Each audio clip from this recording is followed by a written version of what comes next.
हरे कृष्णा सर्वम कृष्णार्पणमस्तु. प्रभुपाद की जय, ഗുരു മഹാരാജ് की जय, രാധാ പവനപുരേശൻ की जय. എല്ലാവർക്കും ഗുരുവായൂർ മഞ്ജരീസിൻ്റെ ഗുരുവായൂർ ഏകാദശി ദിനാശംസകൾ. നമസ്തേ. ഓം ശ്രീ മാത്രേ നമഃ. ഹരേ കൃഷ്ണ. എല്ലാവർക്കും ഗുരുവായൂർ മഞ്ജരീസിൻ്റെയും എൻ്റെയും ഹൃദയം നിറഞ്ഞ ഗുരുവായൂർ ഏകാദശി ദിനാശംസകൾ. എല്ലാവരുടെ ജീവിതത്തിലും ഭഗവാൻ എല്ലാ ഐശ്വര്യങ്ങളും സന്തോഷങ്ങളും എല്ലാം പകർന്ന് എല്ലാവർക്കും ശാന്തിയും സമാധാനവും നൽകട്ടെ. എന്താണ്, ഉറക്കച്ചടവിലാണോ എല്ലാവരും? ഉറക്കത്തിലാണോ അതോ ബെഡിലാണോ? അതോ എഴുന്നേറ്റ് രാവിലെ ഫ്രഷപ്പായോ? ഉറക്കത്തിൽ. ഇപ്പോൾ നമ്മൾ ക്ലാസ് എടുക്കുന്നത് ഗുരുവായൂർ ഏകാദശി ദിവസമായിരിക്കുന്ന ഡിസംബർ 11 തീയതി വെളുപ്പിനെ 3 മണിക്കാണ്.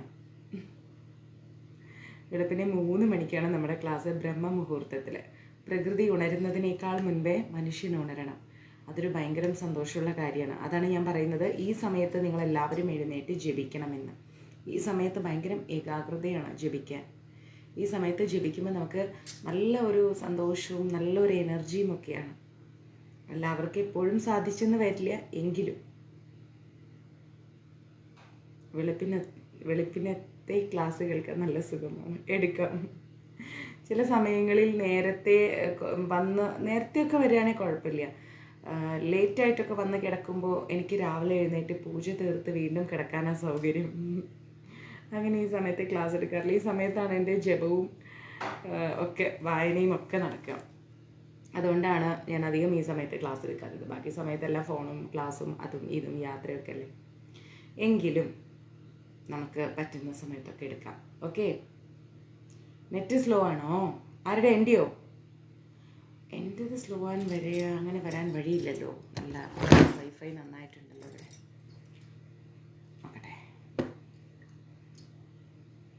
എനിക്ക് സ്ലോ അല്ല. ഇവിടെ ആർക്കാണ് സ്ലോ ആയിരിക്കുന്നത്?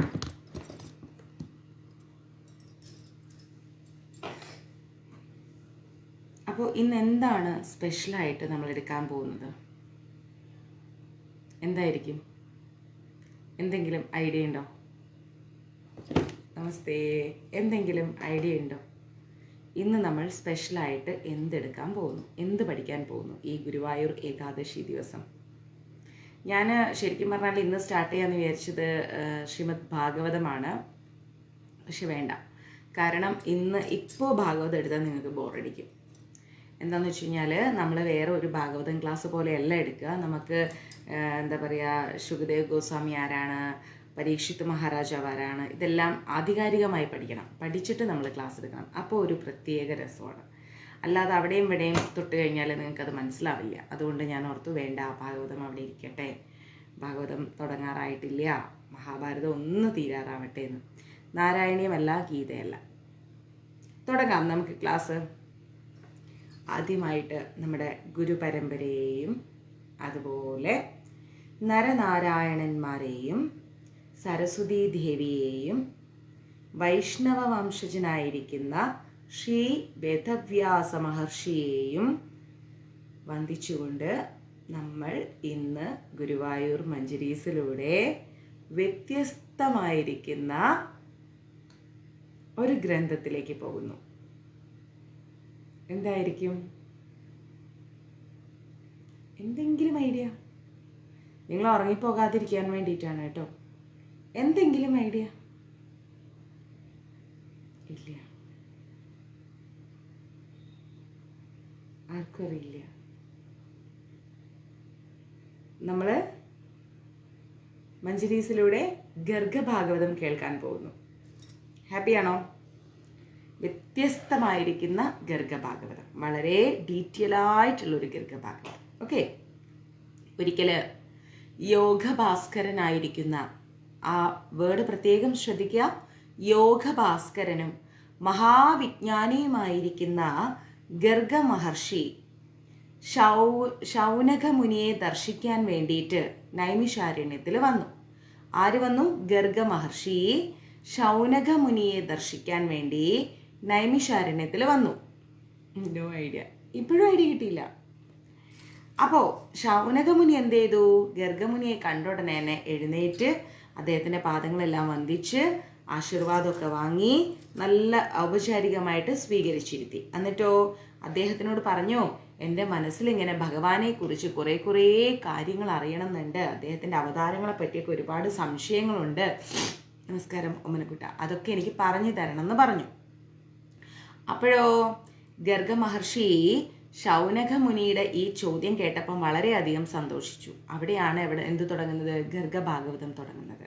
ഓക്കെ, ഗർഗഭാഗവതം നിങ്ങളിൽ പലരും കേട്ടിട്ടുണ്ടാവും, പല പേജുകളിലൂടെ കേട്ടിട്ടുണ്ടാവും. പക്ഷെ കുറച്ചും കൂടെ ആധികാരികമായിട്ട് നമ്മൾ പോവാണ്. ക്ലിയർ? അങ്ങനെ ഗർഗ മഹർഷി ശൗനക മുനിക്ക് എന്ത് പറഞ്ഞു കൊടുക്കുന്നു? ഗർഗഭാഗവതം പറഞ്ഞു കൊടുക്കുന്നു.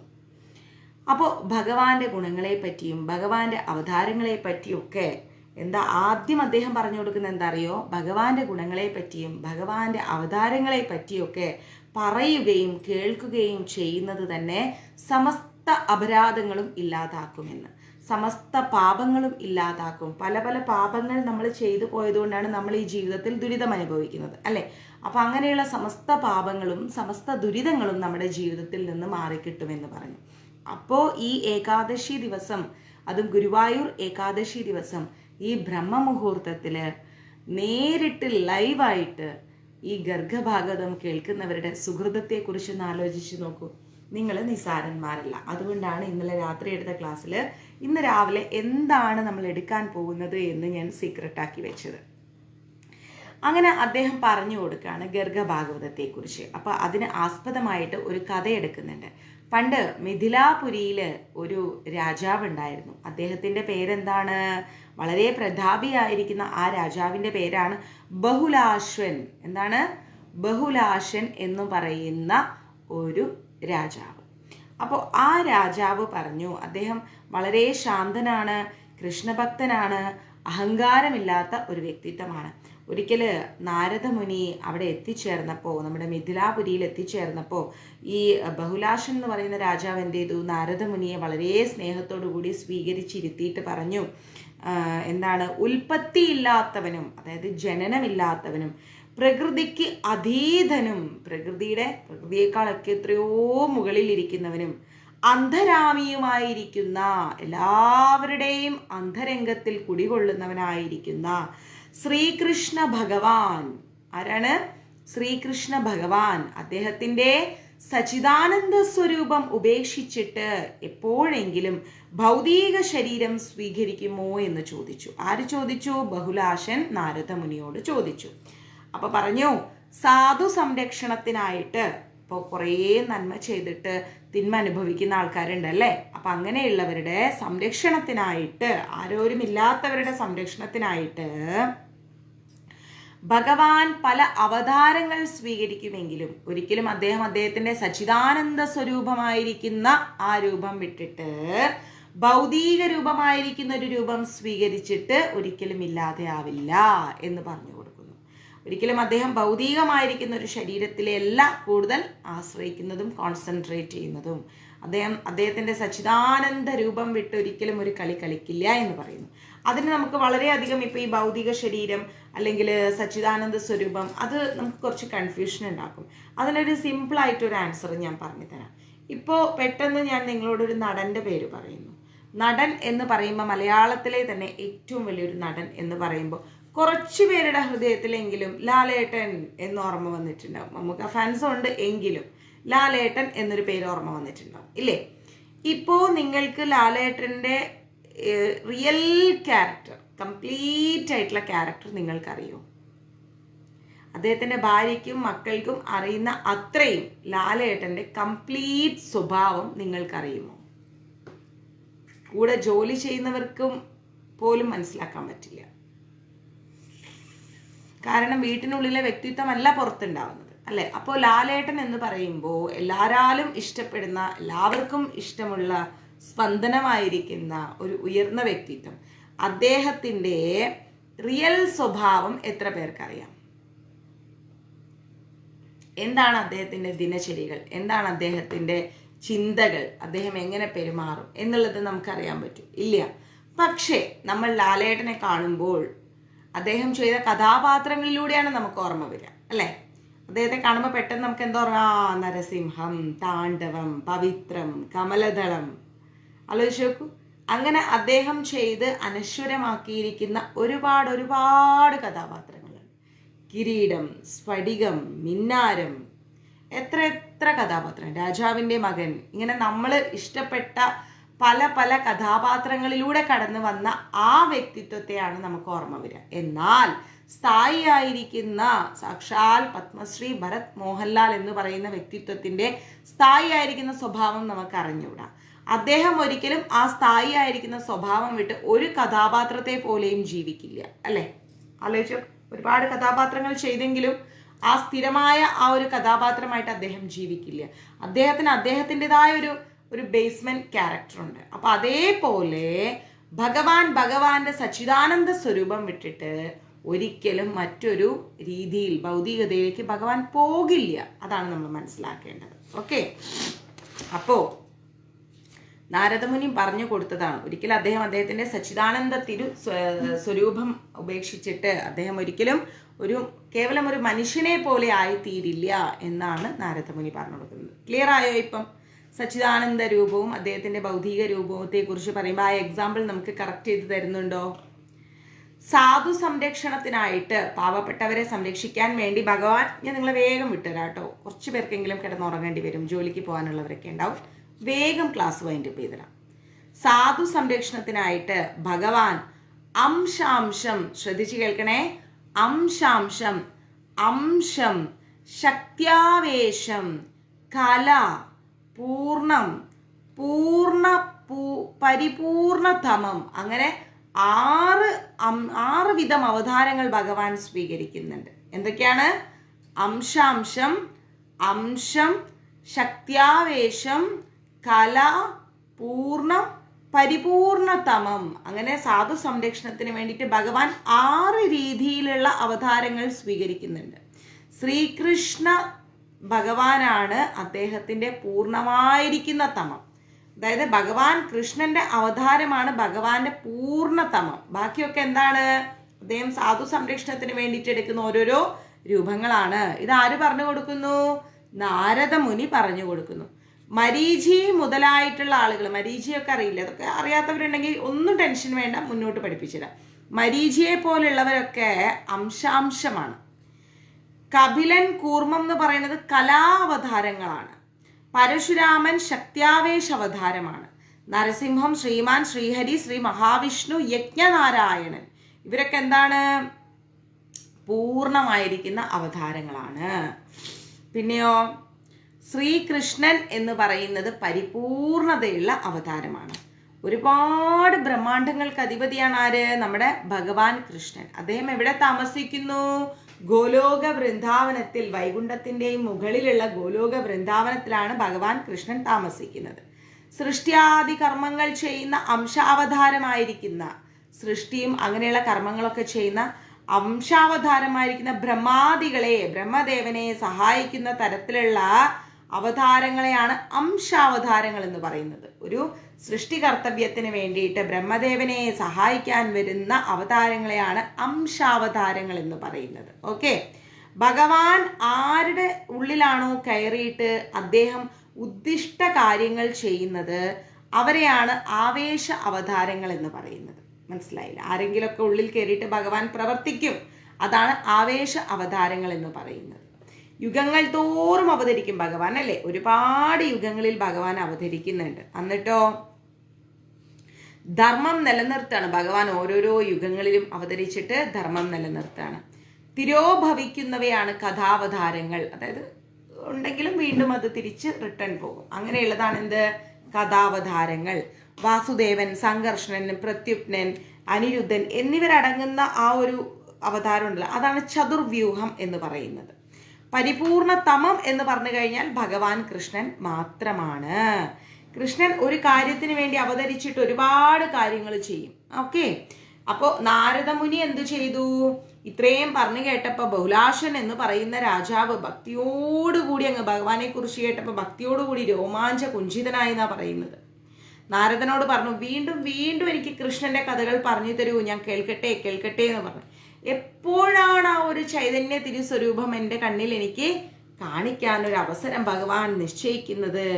ശ്രുതദേവൻ എന്ന് പറയുന്ന ഭക്തനെയും ബഹുലാശവനെയും അനുഗ്രഹിക്കാൻ വേണ്ടി ഭഗവാൻ ഉറപ്പായിട്ടും ദ്വാരകയിലേക്ക് എഴുന്നള്ളുമെന്ന് നാരദൻ ഉറപ്പ് കൊടുക്കുകയാണ്. എന്താ പറയുന്നത്? ഒരിക്കലും വിഷമിക്കേണ്ട ബഹുലാശ, ബഹുലാശനെയും ശ്രുതദേവൻ എന്ന് പറയുന്ന ഭക്തനെയും അനുഗ്രഹിക്കാൻ സാക്ഷാൽ ഗുരുവായൂരപ്പൻ എവിടെ വരും? നിശ്ചയമായിട്ടും എഴുന്നള്ളിയിരിക്കും എന്ന് ഉറപ്പ് കൊടുക്കുകയാണ്. ഓക്കെ, അങ്ങനെ നാരദമുനി പറഞ്ഞു. എന്താ പറയുന്നത്? വളരെയധികം വർഷങ്ങൾക്ക് മുൻപ് ദുഷ്ടന്മാരെ കൊണ്ട് ഭൂമിയുടെ ഭാരം സഹിക്കാൻ പറ്റാത്തൊരവസ്ഥ വന്നു. ഭയങ്കര ദുഷ്ടന്മാരൊക്കെ ഉണ്ടായപ്പോൾ ഭൂമിയുടെ ഭാരം സഹിക്കാൻ പറ്റുന്നില്ല. അപ്പോൾ ഭൂമി എന്ത് ചെയ്ത്? ബ്രഹ്മദേവൻ്റെ അടുത്ത് പോയിട്ട് ദുഃഖം പറഞ്ഞു. ഭഗവാനെ, എനിക്ക് അദ്ദേഹത്തിന് അറിയും, അങ്ങേക്കറിയും ഇത്രയും ഭാരമുണ്ട്, എനിക്കിത് താങ്ങാൻ പറ്റണില്ല എന്ന് ഭൂമിദേവി ബ്രഹ്മദേവൻ്റെ അടുത്ത് പോയിട്ട് ദുഃഖം പറഞ്ഞു. ബ്രഹ്മദേവൻ എന്ത് ചെയ്തു? ഉടനെ തന്നെ ദേവിയെ ആശ്വസിപ്പിച്ചിട്ട് പറഞ്ഞു, മഹാദേവനോടും ദേവന്മാരോടും കൂടി വിഷ്ണുവിൻ്റെ സ്ഥാനമായിരിക്കുന്ന വൈകുണ്ഠത്തേക്ക് പോകാമെന്ന് പറഞ്ഞു. എന്നിട്ട് മഹാദേവനോടും ബ്രഹ്മദേവനോടും പറഞ്ഞു, വരൂ, നമുക്ക് ഭഗവാന്റെ സ്ഥാനമായിരിക്കുന്ന വൈകുണ്ഠത്തിലൊന്ന് പോയിട്ട് വരാമെന്ന് പറഞ്ഞു. അങ്ങനെ അപ്പോൾ അവിടെ സങ്കടം തീർക്കാൻ വേണ്ടി ഭഗവാൻ കൃഷ്ണന്റെ ധാമത്തിലേക്ക് പോകുവാൻ മഹാവിഷ്ണു പറഞ്ഞു. മഹാവിഷ്ണു അവിടെ ഇങ്ങനെ കിടക്കുമ്പോൾ ഇവർ വന്നപ്പം പറഞ്ഞു, സങ്കടമല്ലേ തീരേണ്ടത്, നേരെ ഭഗവാൻ കൃഷ്ണന്റെ ധാമത്തിലേക്ക് പൊക്കോളൂ എന്ന് പറഞ്ഞു. അങ്ങനെ ബ്രഹ്മാവിന്റെ അപേക്ഷ പ്രകാരം ഭഗവാൻ എന്ത് ചെയ്തു? അവിടേക്കുള്ള വഴി കാണിച്ചു കൊടുക്കണം മഹാവിഷ്ണു. ദേ, ഈ വഴിക്ക് പോയി കഴിഞ്ഞാൽ നിങ്ങൾക്ക് അവിടെ എത്താം എന്ന് പറഞ്ഞു കൊടുത്തു. അവിടെ ചെന്നപ്പോൾ അവർ ഒരുപാട് ബ്രഹ്മാണ്ടങ്ങളാണ് കാണുന്നത്. അവിടെ ചെന്നപ്പോഴോ ഒരു ബ്രഹ്മാണ്ടമൊന്നല്ല, ഇഷ്ടംപോലെ ബ്രഹ്മാണ്ടങ്ങൾ കാണാണ്. ഇതെല്ലാം കണ്ട് അവരങ്ങ് അത്ഭുതപ്പെട്ടു. എന്നിട്ട് യോജനകൾക്കപ്പുറം, എത്രയോ കിലോമീറ്ററുകൾക്കപ്പുറം 8 പുരാണങ്ങളും ഉണ്ട്. അതിൻ്റെ മുകളിലായിട്ട് വിരജാ നദി ഇങ്ങനെ ഒഴുകാണ്. ആ പ്രദേശത്തിൻ്റെ ഭാഗം ആസ്വദിച്ചുകൊണ്ട് അവരങ്ങനെ എത്തിച്ചേർന്നു. എന്നിട്ടോ അനന്ത കോടികളായിരിക്കുന്ന സൂര്യന്മാർ ഒരുമിച്ചാൽ എങ്ങനെയിരിക്കും? അങ്ങനെയുള്ള ഒരു നഗരത്തിലായിരുന്നു അവരെത്തിച്ചേർന്നത്. വീണ്ടും മുന്നോട്ട് പോയപ്പോൾ എന്തായി? അവർക്ക് നല്ല മനോഹരമായിരിക്കുന്ന ഒരു തേജസ് കാണാൻ പറ്റി. അതിനുള്ളിലായിട്ട്, ആ തേജസ്സിൻ്റെ ഉള്ളിലായിട്ട് ധവളവർണ്ണാർമാധനും എണ്ണമറ്റ മുഖങ്ങളുള്ള ആദിശേഷമൂർത്തി, നല്ല വെളുത്തിരിക്കുന്ന ഒരുപാട് മുഖങ്ങളുള്ള ആദിശേഷമൂർത്തിയും അതിൻ്റെ മടിയിലായിട്ട് ഗോലോക വൃന്ദാവനവും കണ്ടു. അവിടെ എല്ലാവർക്കും എന്താ പറയുക, എല്ലാ വികാരങ്ങൾക്കും ഗുണങ്ങൾക്കും അതീതമായിരുന്നു ഈ ഗോലോക വൃന്ദാവനം. അവിടേക്ക് പോകാൻ നിന്ന ഈ മഹാവിഷ്ണുവിനെയും ബ്രഹ്മദേവനെയും മഹാദേവനെയും കൂടെ ദ്വാരപാലകന്മാർ തടഞ്ഞു നിർത്തി. മഹാവിഷ്ണുവും പരമശിവനും ബ്രഹ്മാവിൻ്റെയും കൂടെ ദേവന്മാരെന്ത് ചെയ്ത്? ഈ ഭഗവാനെയും കാണാൻ വേണ്ടി വന്നിരിക്കുകയാണ്. അവരത് അറിയിച്ചപ്പോൾ ഈ കൃഷ്ണപാർശ്വതന്മാരോട് പറഞ്ഞു, ഇവർ 3 പേരും ത്രിമൂർത്തികളാണ്, ഭഗവാനെ കാണാൻ വന്നതെന്ന് ദേവന്മാർ പറഞ്ഞു. അപ്പോൾ അവർ ചോദിച്ചു, ശരി, നിങ്ങൾ ആരാണ്? ഫസ്റ്റ് ഓഫ് ഓൾ നിങ്ങൾ ഏത് ബ്രഹ്മാണ്ടത്തിൽ നിന്നാണ് വരുന്നത് എന്ന് ചോദിച്ചു. ആ ചോദ്യം കേട്ട് എല്ലാവരും അങ്ങ് അന്താളിച്ച് നിൽക്കുകയാണ്.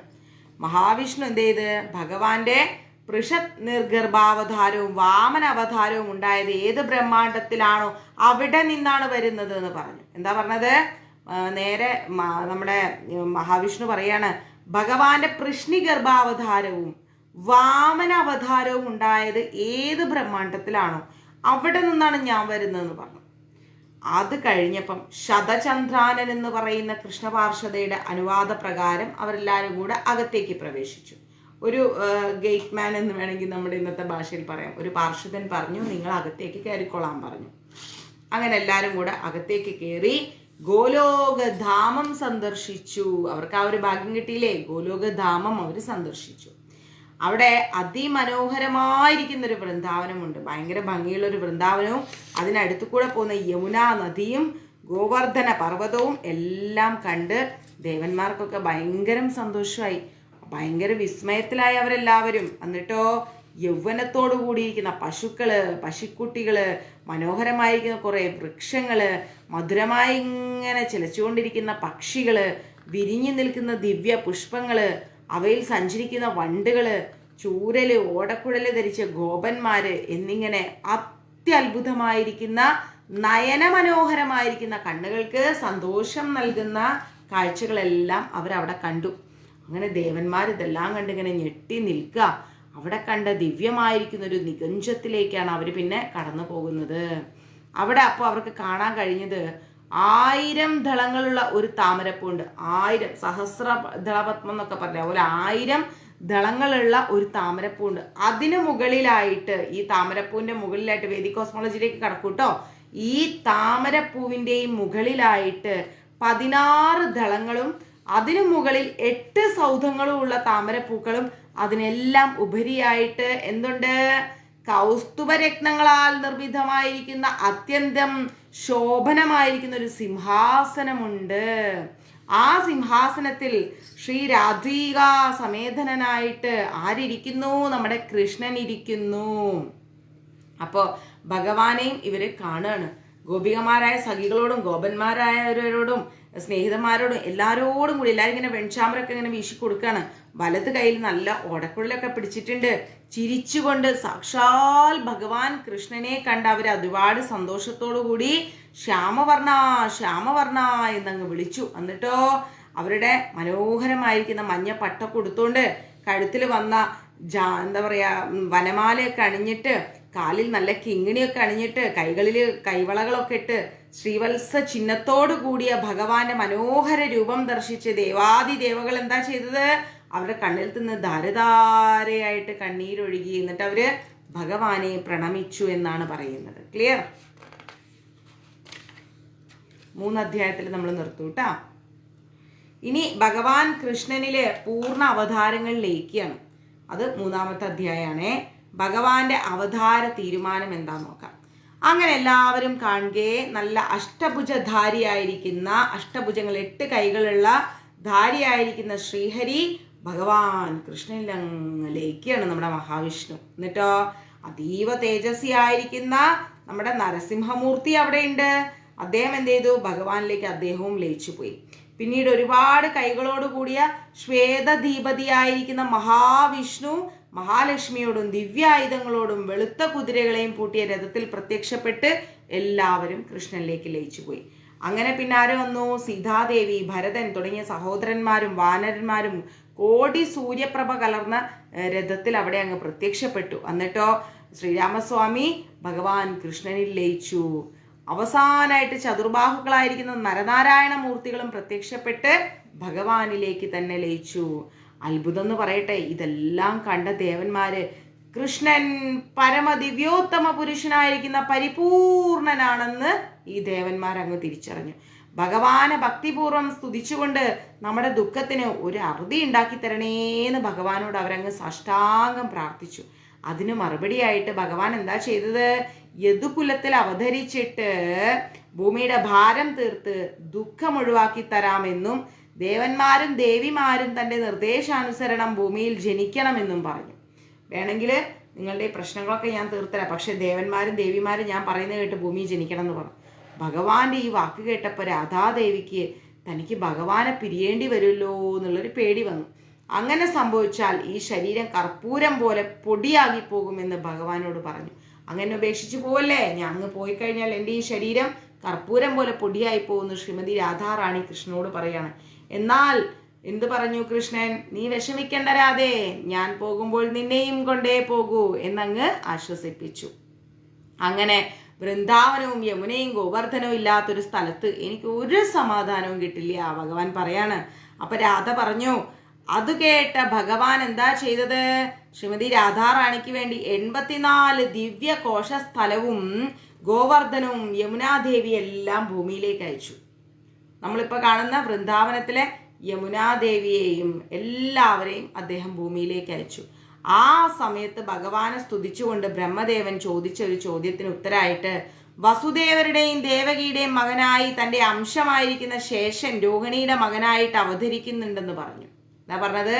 വസുദേവരുടെയും നന്ദരുടെയും വസുദേവരുടെയും ദേവകിയുടെയും മകനായ തൻ്റെ അംശമായിരിക്കുന്ന, അതായത് ഭഗവാന്റെ തന്നെ അംശമായിരിക്കുന്ന ശേഷൻ എന്ന് പറയുന്ന ആള് ഒരു മകനായിട്ട് എവിടെ വരുന്നു? രോഹിണിയിൽ അവതരിക്കാൻ പോവാണെന്ന് ഭഗവാൻ പറഞ്ഞു. ആ സമയം ലക്ഷ്മി ദേവി എന്താ ചെയ്തത്? ഭീഷ്മകന്റെ പുത്രിയായിട്ട് രുക്മിണി എന്ന പേരിൽ, പാർവതി ജാമ്പവതി എന്ന പേരിലും, തുളസി സത്യ എന്ന പേരിലും, ഭൂമിദേവി സത്യഭാമ എന്ന പേരിലും, യജ്ഞനാരായണന്റെ ഭാര്യ ദക്ഷിണ എന്ന പേരിലും ലക്ഷ്മണ എന്ന പേരിലും, വിരജ എന്ന ദേവി കാളിന്തി എന്ന പേരിലും, ലജ്ജാദേവി ഭദ്ര എന്ന പേരിലും, സർവപാപനാശിനിയായിരിക്കുന്ന ഗംഗാദേവി മിത്രവിന്ദ എന്ന പേരിലും ഭൂമിയിൽ ജനിക്കണമെന്ന് ഭഗവാൻ അരുളി ചെയ്തു. അതായത് ഭഗവാൻ തന്നെയാണ് നമുക്കെല്ലാം നാമകരണം ആദ്യമേ നടത്തി വെക്കുന്നത്.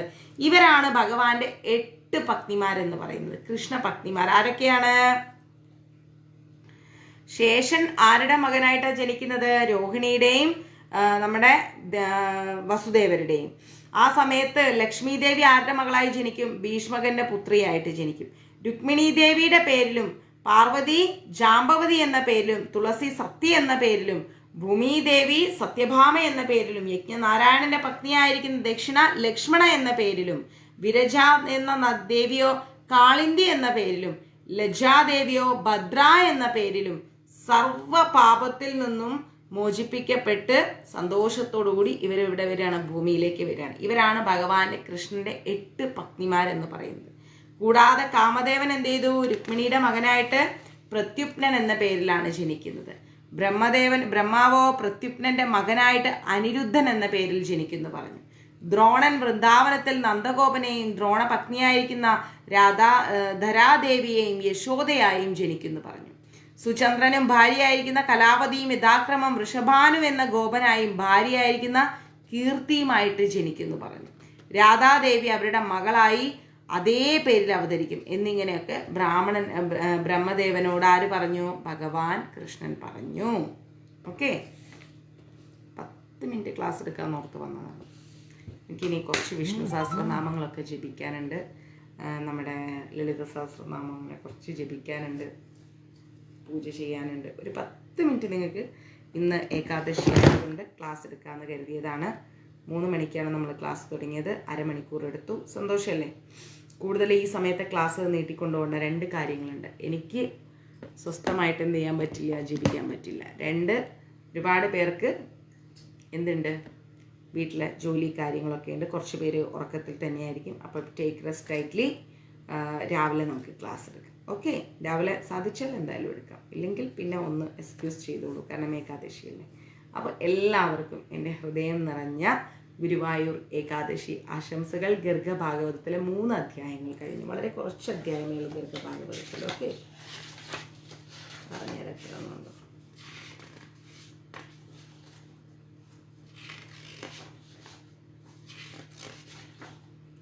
ഖണ്ഡമുണ്ട്, ഖണ്ഡം ഒരു 10 ഖണ്ഡമുണ്ട്. അതിൽ ഓരോന്നിലും 13ഉം 50ഉം കഥകൾ വെച്ചിട്ടുണ്ട്. നല്ല ഭംഗിയുള്ള കുറേ കഥകളുണ്ട്. വായിച്ചുതരാം, പറഞ്ഞുതരാം കേട്ടോ. ഓക്കെ, നമസ്തേ, ഹരേ കൃഷ്ണ, സർവം കൃഷ്ണാർപ്പണമസ്തു. പ്രഭുപാത് കി ജയ്, ഗുരു മഹാരാജ് കി ജയ്, രാധാഭവനപുരേഷൻ കി ജയ്. ഓം ശ്രീ മാത്രേ നമഃ. എല്ലാവർക്കും ശാന്തിയും സമാധാനവും ഉണ്ടാവട്ടെ. ഹരേ കൃഷ്ണ.